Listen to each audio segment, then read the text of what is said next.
Hello, Year 10. Uh, Welcome to your next video lesson.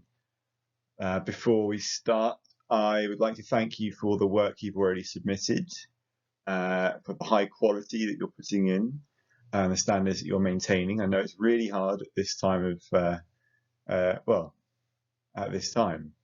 So thank you very much for that. Before we crack on, you will need to prepare yourself for this lesson.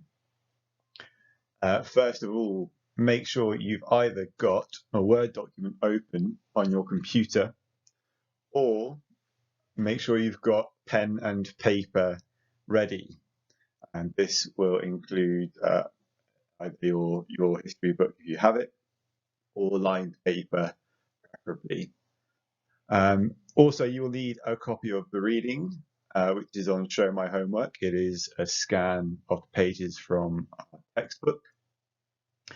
And you will perhaps want a copy of the slides, which you can also find on Show My Homework. Okay, so hopefully you've looked through your book or you've checked on your Word document, and you've been able to fill in these different boxes with, for example, and I'll only give one because I expect to see everyone's done this next week. For the economic section, you could have said, well, the British invested around £400 million in India by 1914, which of course created a huge market for goods. You could say the tea trade was worth £30 million a year, and that was just a small part of their overall trade. And of course, this created plenty of work for Indians. Moving on. Okay, so the differences that we can most obviously see, apart from the fact that one is black and white and one is in colour, is the two people on the label. They're military men. Obviously, that's because this copy was directed towards people who were in the army. But it was for sale for the general public as well.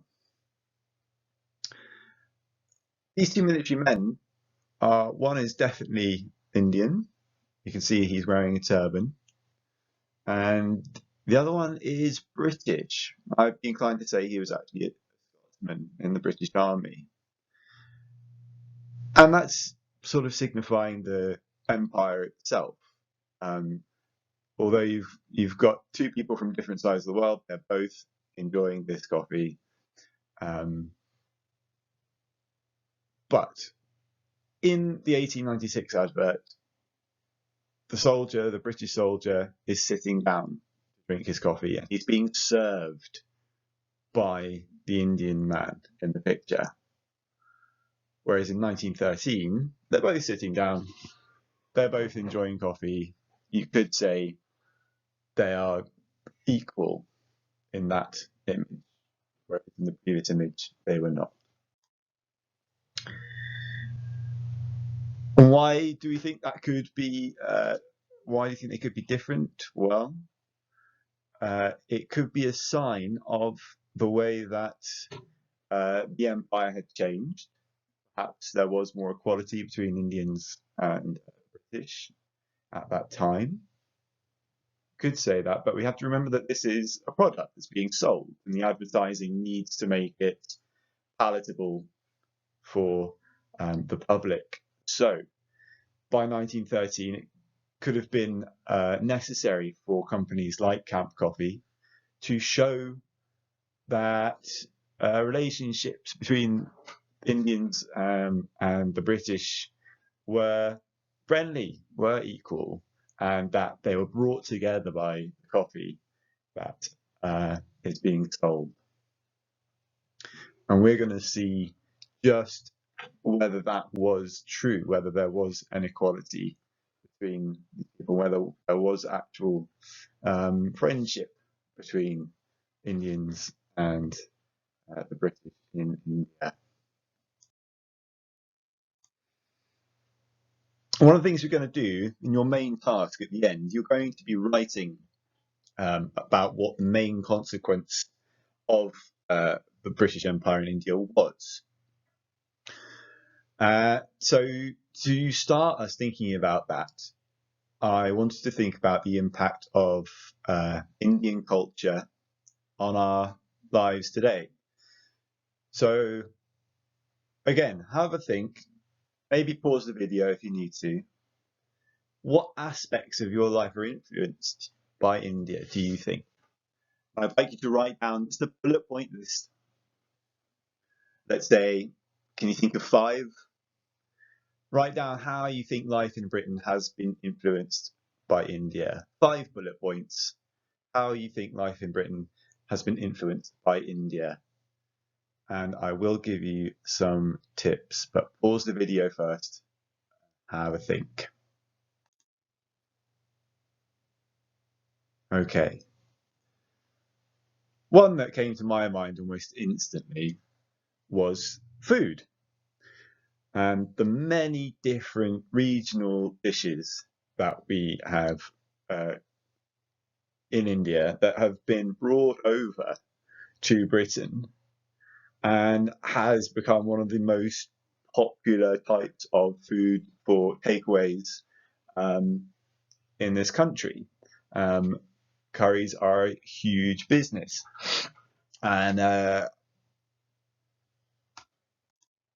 myself am incredibly partial to a curry, and I'm very fortunate to have the really good local curry house just 5 minutes from my doorstep.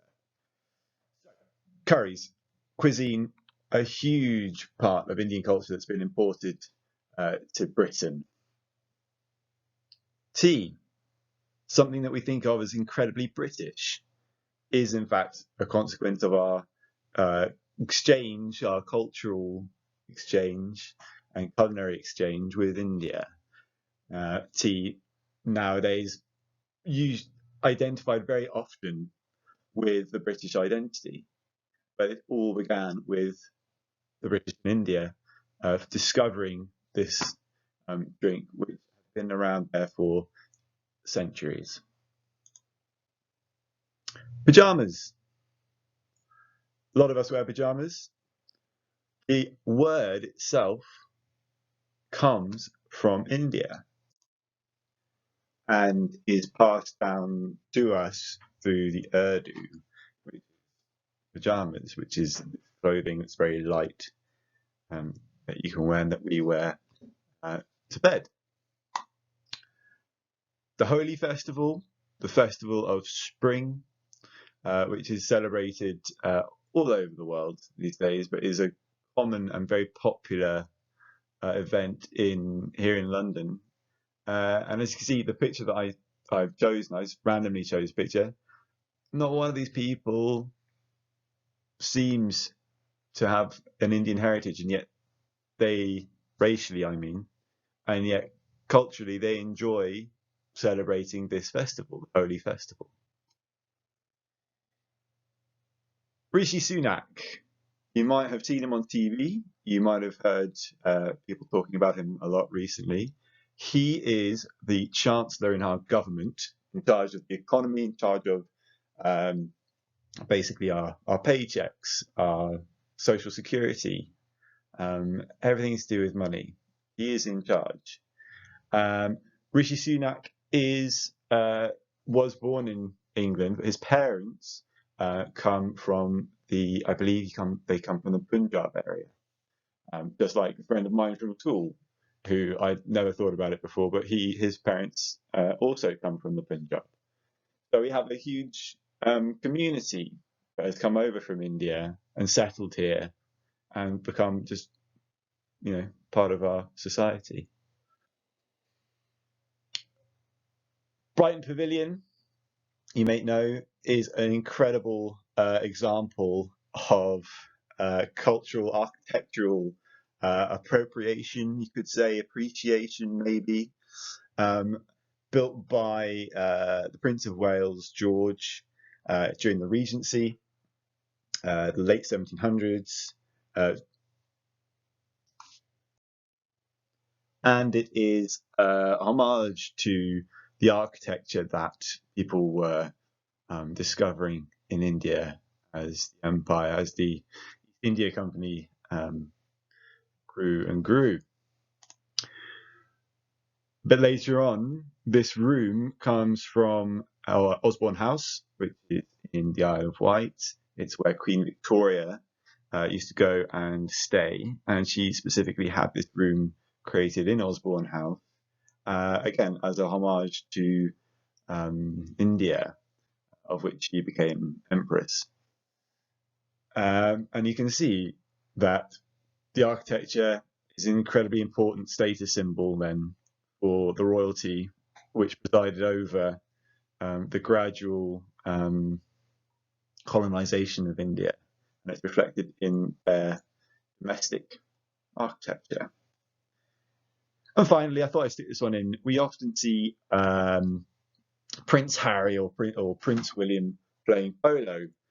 We think of it as a very posh English thing to do, which of course it is, but the English aristocrats and nouveau riche exported this from India and brought it back to England and used it as a sign of their nobility, because polo is in fact a sport which was played by the nobility of India.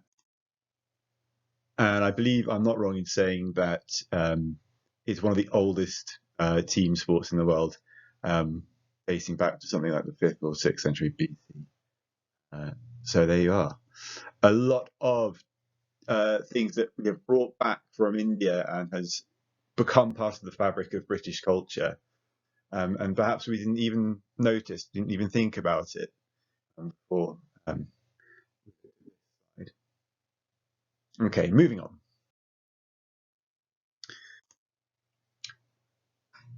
This is your main task today. It requires several stages. Please take your time with it, because it will pay off. The better you do with this, the easier I think you'll find our essay question, our exam practice a bit later on. And of course, it will help you with your revision in the future. So first of all, I'd like this table, please, copied. Either you can copy it from PowerPoint onto your Word document, or you can draw it into your book or piece of paper. If you're doing that, please turn the page landscape and divide it up with the headings in quite small boxes to the side and the top, and large spaces to be filled in, because there's plenty of information that you can include in this. I do not mind if you need to start a new piece of paper, go ahead, okay. Just make it as neat as possible and use the space as best you can. So pause the video here, create this table, and then press play. Right, so having done your table, you will find the pages that we're using in Show My Homework. It's page 228 to 229. The title of the unit is 7.3b, What was the impact of empire on Britain and India? I would like you to read those pages both and start to complete your table with the relevant information. So we want positive impacts for Britain and India. I want negative impacts for Britain and India. And I'm going to give you a little head start by showing you what I've done. Quite early on, you'll see that the boost to industry and wealth was a major positive impact for Britain. However, I then thought to myself, it was too much. It was a huge positive boon, but they relied upon India for their economic muscle. And arguably, therefore, there's a problem.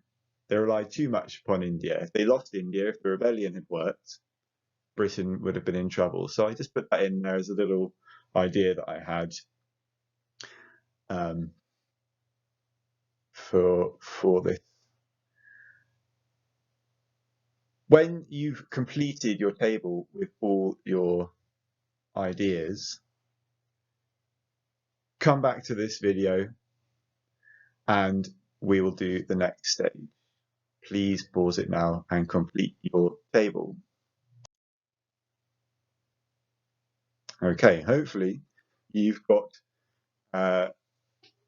several bullet points for each box, positive and negative impacts for Britain and India. What I'd like you to do is to just label each one like this. Say if it's economic, or if the impact is cultural or political, or any other label that we have commonly used. And to make it really stand out, just colour in that label. So I've gone with the yellow for my economic. Okay. And then just as a final thought, if you haven't already used the information from the sources, just have a think about where you'd put those sources into your table. Do that now. Pause the video and label up your impact. Okay. So the last thing I wanted was just, if you hadn't already looked at the sources and had the information, just to put those in. I looked at source C from the British Viceroy, Lord Curzon, indicating that the Indian Army was viewed as vital to Britain's power on the world stage, and therefore I've put it as a positive impact. The army boosted the power of the British Empire, so of course it's a positive impact. And similarly, if it disappeared, it could be a negative impact. Right, we're going to move on. So if you haven't completed that task entirely, please pause the video here. Otherwise, we're going to move on.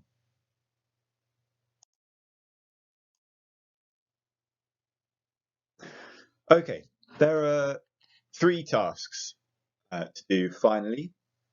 This is the first one. And we're thinking about the impact of the empire and whether it's positive and negative. And we're just going a little bit deeper thinking about this. I want you to put yourself in the shoes of the men you can see in this image. We can safely say that the man in the what we call trolley, cart, wagon,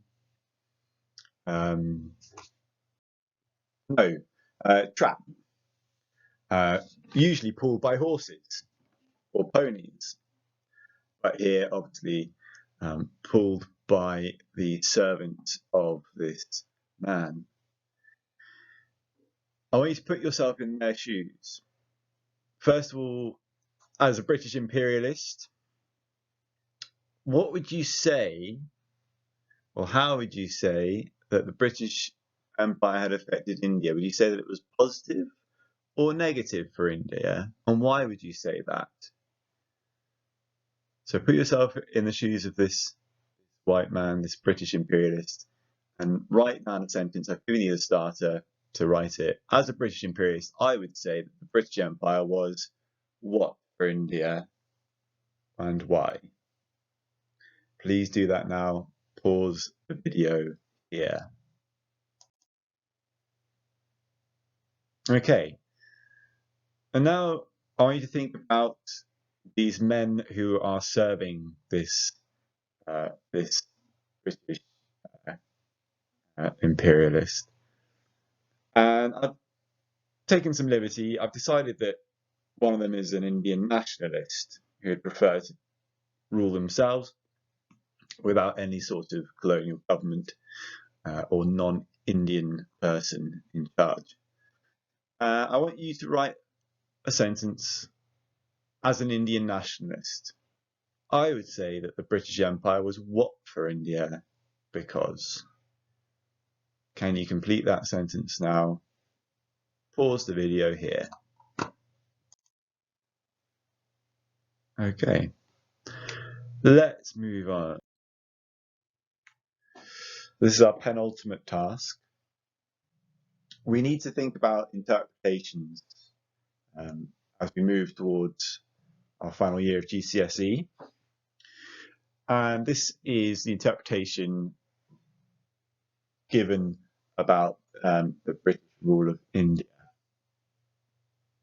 I'd like you to read through it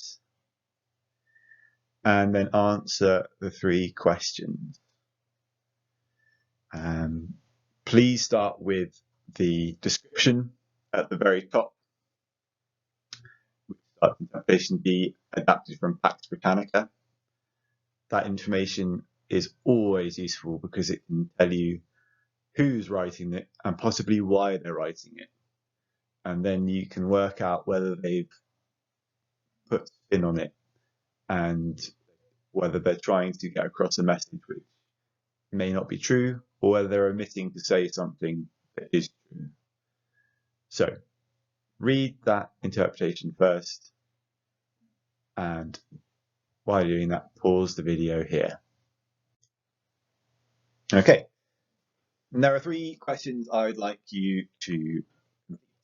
The first one, how does interpretation B view British rule in India? Is it positive or negative? And can you give me evidence that backs up your answer? 2 sentences, very straightforward. Pause the video here while you do that. Okay, and finally do question 2 and 3. For question 2, I want you to write a statement that contradicts this interpretation. Based on what you've read already, you should have plenty of ammunition to fire back and say, yeah, this interpretation says one thing, but I know this that contradicts it and gives us a different interpretation altogether. That's question 2.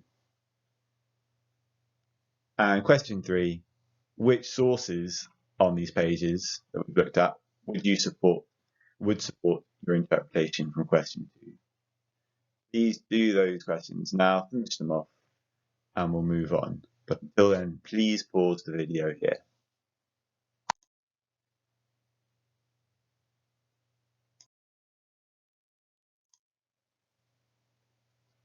Okay,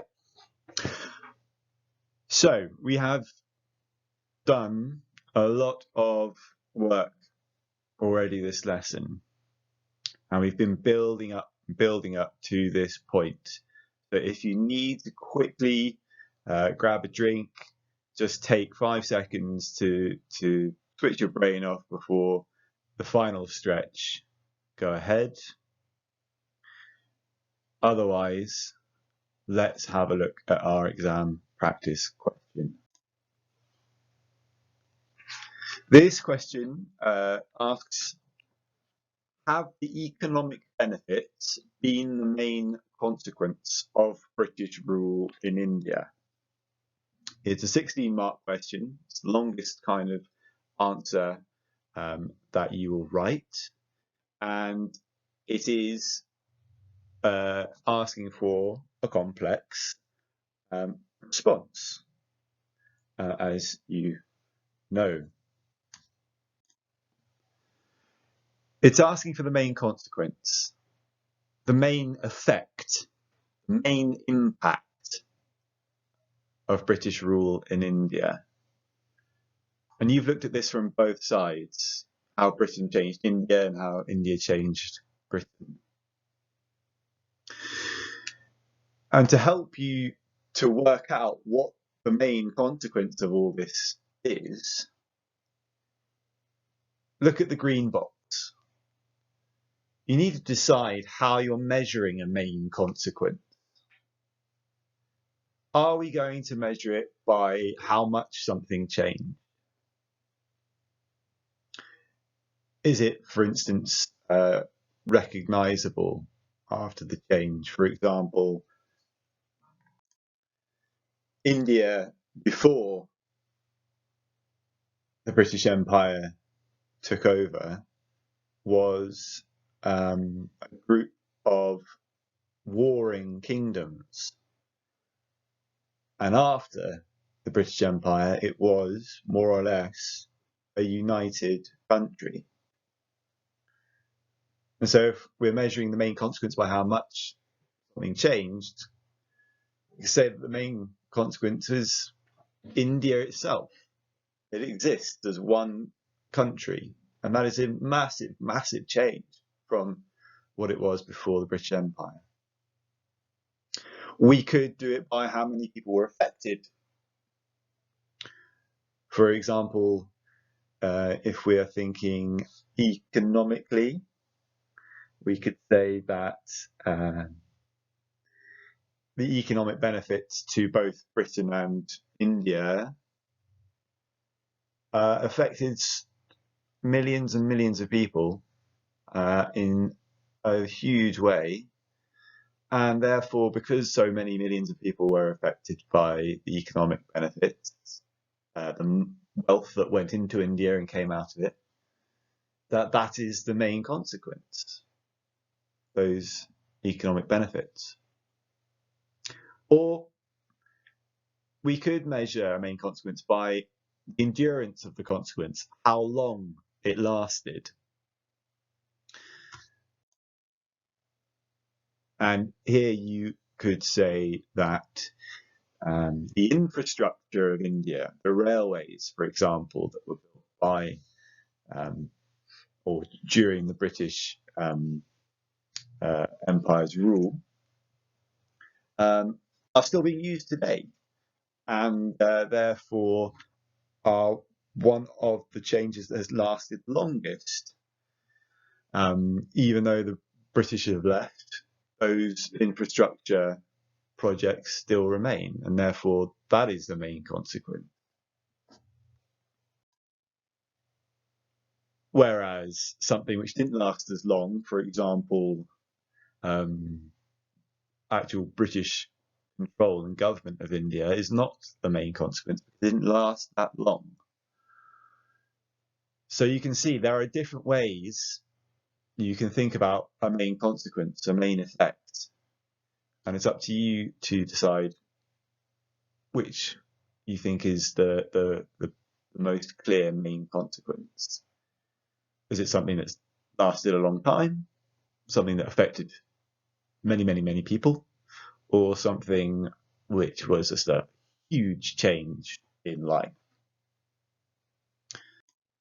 Still looking at the green box. On page 228, it says, arguably the greatest impact of British rule in India, that should say, was the boost it gave to British industry and wealth. And you may agree with this.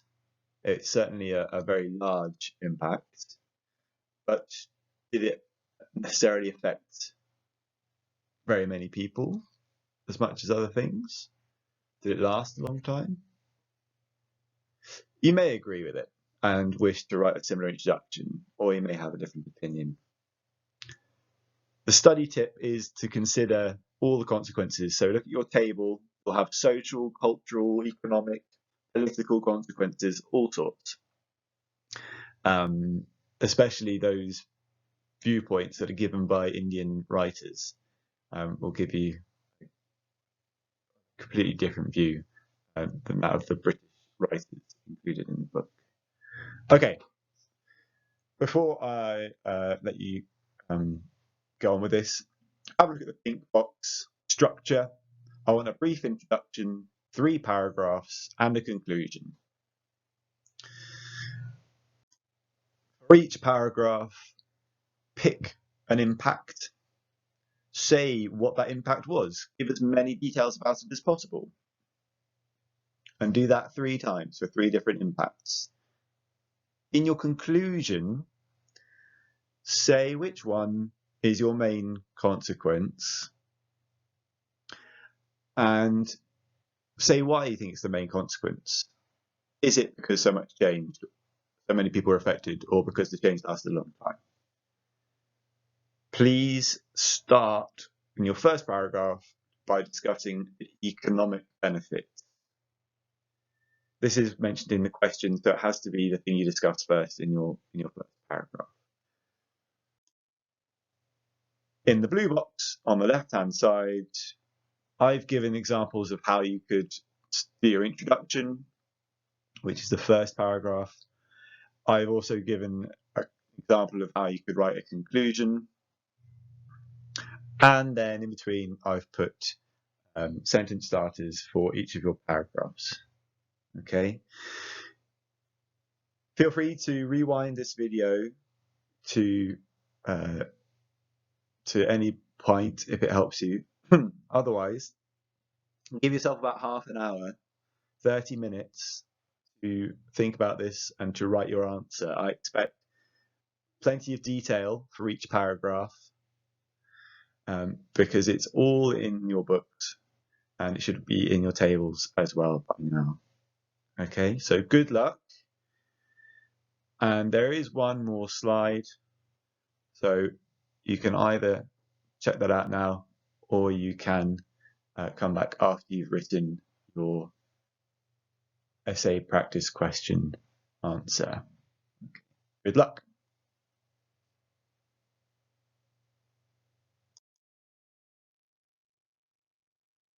Okay, before we go, 2 points.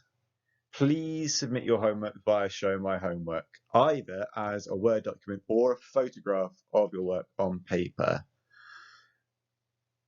If you have a problem with Show My Homework, which I don't think many of us do, but if you are having trouble, you may email it to your teacher. Any problems or questions, also please email your teacher. Okay, there will be a quiz covering this later on in the week. We will be moving on to looking at the colonization of Africa next week. So until then, stay safe, and I hope you have a happy, healthy week.